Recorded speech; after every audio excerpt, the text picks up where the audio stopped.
Joe, tough luck. How disappointing was today, given you'd worked so hard to get yourself back in the contest over yesterday? Yeah, it was frustrating. We obviously knew how important that first hour was in particular.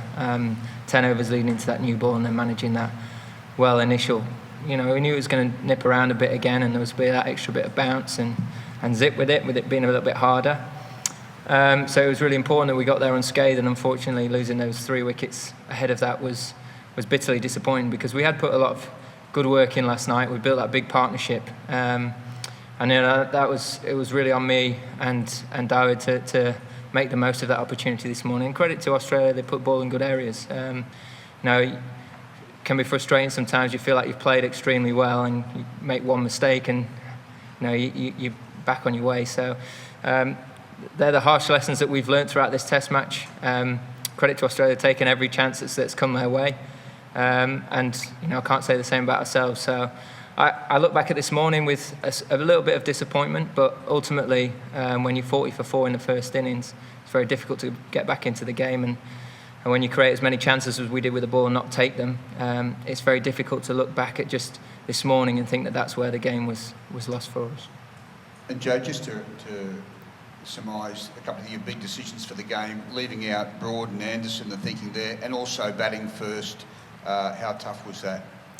I think batting first was the right decision. If you look at how the wickets unfolded, I think, as I say, being 40 for 4 makes it not look the case. And credit for us, Australia exploited those conditions a little bit, but it did quicken up, and we showed that we could create chances that second day. And as you saw today, it did start misbehaving a little bit more. You look at getting 250 even in that first innings, and the game looks very different altogether. So now I look back at the toss, and I think I'd have done the same thing. I think, speaking to Pat, he would have done the same thing as well. He'd have batted first. I'm not too worried about that. In terms of selection, I wanted a balanced attack, wanted to be able to change the momentum of the game, and we went with the spinner. Credit to Australia, they took on Leach. He had to bowl on that wicket at his worst.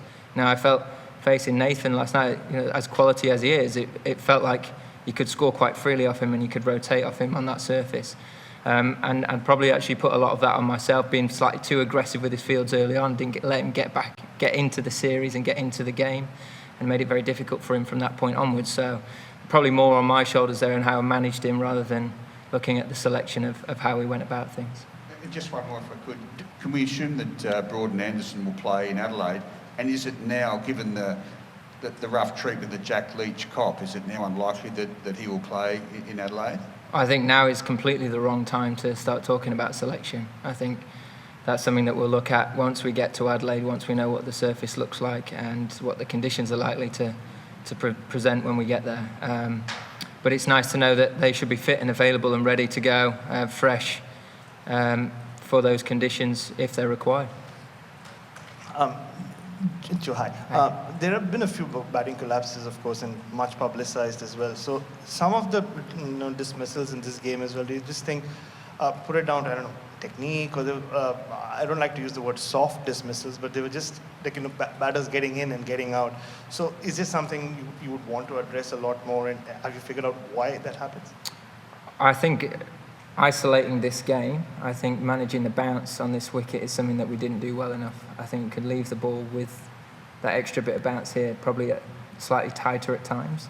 And I think we nicked balls not because of lateral movement on occasions, but because of extra bounce, playing slightly away from ourselves, where in our own conditions we don't face that, and I don't think we quite managed that as well as we could have. Something that we'll look at for other venues that might be slightly similar throughout the series. But it is generally quite unique to playing here at Brisbane. But as always, when you're into a series and you draw from your experiences and you look to get better and improve and learn from them, and that's exactly what we'll have to do from this game. I think the most important thing is, after that first innings and the way that we played, it'd have been very easy to go out there and look like rabbits in headlights and think, the game's over. But I think we showed good character, good fight, and skill as well to get ourselves in a position where we were still in the game coming into this morning. And it's just bitterly disappointing that we couldn't follow through on that and get ourselves to a total where, even 170 you're in with a shout. Is the pressure of batting last on that wicket? You started to see it go up and down a little bit more. It could have looked very different, especially with Warner not coming out to bat first up. It could have created something for us, and I think we'll take confidence from that. And when guys do score runs within your team, it can draw confidence to others as well. So it's important that we look to try and do that going into the rest of the series too. And just speaking of taking confidence from, last summer Australia had this massive win in Adelaide, and then India came back and put a lot of pressure on them. Can you take some confidence from there, and are there things that you noticed here where you could, target them with? Well, I certainly take confidence from it. I think more than anything is there were periods of this game where we showed that we're more than capable of getting on top of Australia. We just didn't do it for long enough. And we were always behind the game after that first hour of the Test match. We've got to make sure that we keep parity and get ahead of the game early on in the game, or early on in the next, or the first session of the next game, and then back ourselves to take those opportunities. When you create as much as we did with the ball, you look at Mark Wood, 23 times he beat the bat in his first 24 overs. That's impressive. We're doing a lot of things right. The way Ollie Robinson bowled, changed the game with that spell just after the break. We're not far away. I'm not just trying to make things up. I genuinely believe that if we take our chances better and we handle that initial first innings better, we could be sat here in a very different position. Joe, you won't have long really to dwell on this loss now because it is such a short turnaround. I guess away from the cricket side of it, it was a pretty tough defeat straight up after all you've been through as a squad, quarantine, everything. How do you kind of, from a morale perspective and away from that, get the group ready for Thursday and have them coming out firing in Adelaide after a pretty heavy defeat straight up? I think we're game hardened now. We're in the series, and we'd not had that going into it, so we'll be better for it. We've got something to work from for those guys that have not experienced this before. They know what's coming now. They know what's likely the challenges they likely have to face, and we've got to be ready for that. But ultimately, sometimes that game coming around quite quickly is exactly what you need. You want to get straight back out there and you want to put things right, and that's exactly the approach that we need to take. Joe, it was Cameron Green who got your edge among this bowling attack, who the rest of them you've faced a lot. He's someone you wouldn't have seen. What did you make of him specifically as a bowler, having seen him for the first time? Yeah, I think he bowled well. I think he bowled well throughout the whole game. And I thought for the majority of it we managed him pretty well as well. Slightly different action to the other guys, so just trying to get used to that is it's nice to have that in the bank now ahead of the rest of the series. But we knew he was a talented player, and his performances in state cricket and the start of his international career have been pretty good. So we'll be better for having faced him and come across him now. Joe, in terms of your own batting, you seem to score more runs forward of the wicket than perhaps usually. Do you feel as though you've got a game plan that's working for you in Australia? And secondly, I suppose you must be keen to get that monkey off the back finally and get the three figures over here. This tour is not about me getting 100 in Australia. This tour is about us winning. I know that if I make big scores, then we'll give ourselves a better chance. But I look at the way I played this innings personally, and I felt like that was the only real chance that I gave to Australia. And sometimes that's how it goes. You look, as well as David Warner played, we gave him 3 or 4 chances. You give someone like that many chances, he's going to make big runs. And that's how cricket goes sometimes as a batter. I know I'm capable of scoring out here and making a big score. I'm obviously coming off the back of a very strong year with a lot of hundreds behind me, so just got to get myself in again and just do it for longer. Ben Stokes is obviously a match winner for you. What did you make of his return to Test cricket? He looked obviously like he was carrying a bit of an injury there for a while. Didn't have much influence on the game, I guess. And will he be fit for Adelaide? I'm pretty sure he'll be fit for Adelaide. One thing you write Ben Stokes off at your own peril. He'll be desperate to get back into this series and have a big say in how it all turns out. Like a lot of the guys, not had much cricket even you look back at when his last game was, it was right at the start of our summer. So it was always going to be a challenging week for him physically, and to come back in and expect him to win the game. Of course, he's capable of doing it, but the fact that he hasn't, the fact he's now got a game under his belt, he'll be, I'm sure, be wanting to have a big say now moving forward.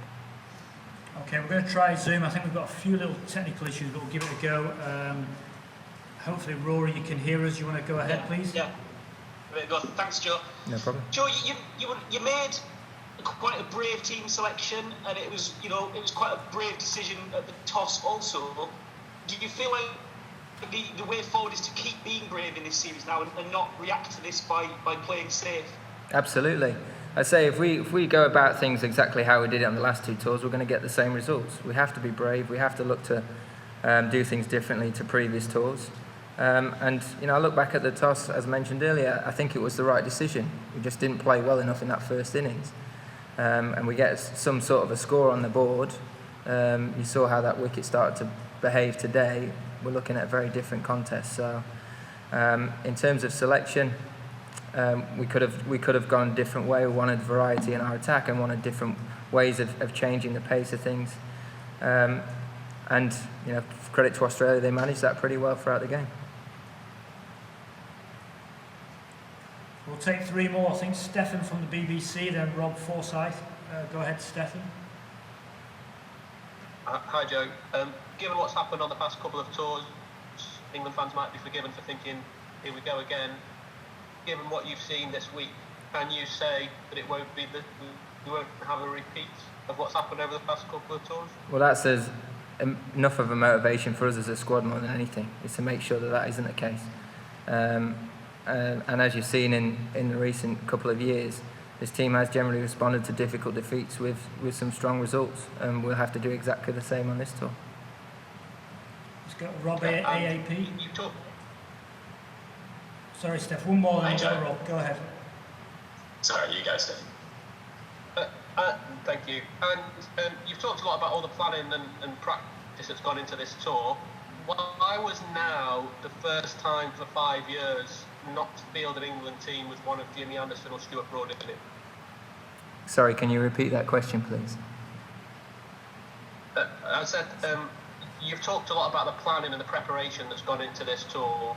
Why was this test match the right time to go into a test for the first time in 5 years without both or one of Jimmy Anderson and Stuart Broad? Well, I think more than anything is you look at Jimmy's position coming into the game, and it was a huge risk to play him. We saw in the previous Ashes series when we went in and we was 50-50 on, or not quite 100%, the impact that had on the rest of the series. And Jimmy Anderson being available for as many test matches as possible is obviously really important to us as a team. The other thing is we've also got to make sure that we're constantly winning and trying to gain confidence that way. And in our own conditions in particular, those two have been fantastic for such a long period of time.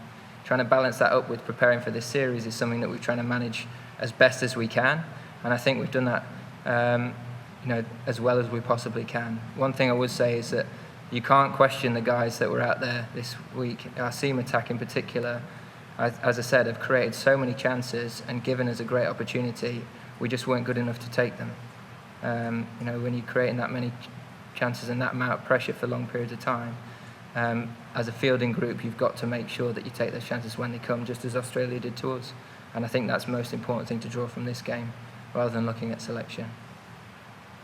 And last question, Rob, please. Hey, Joe. I appreciate that the technology issues sort of didn't have a huge bearing on the test, but we're a bit stunned to see so many sort of problems, and particularly a test match of this kind of profile. It doesn't affect you out there on the field, but apart from the review systems going down, I don't think it actually had an impact on the test match on this occasion. It must be frustrating for fans watching around the world, but from a playing point of view, it didn't really have too much of an impact on the actual game itself.